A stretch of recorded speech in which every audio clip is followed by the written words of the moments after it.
கண்ணில்லை என்றாலோ நிறம் பார்க்க முடியாது.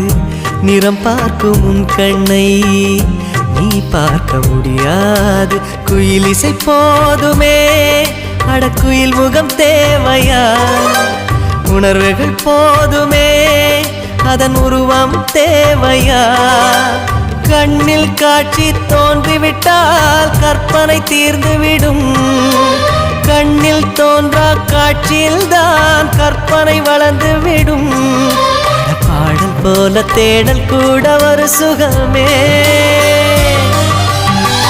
இசை பாடி வரும் இளம் காற்றுக்கு உருவமில்லை. காற்றலை இல்லை என்றால் ஒரு பாட்டொலி கேட்பதில்லை.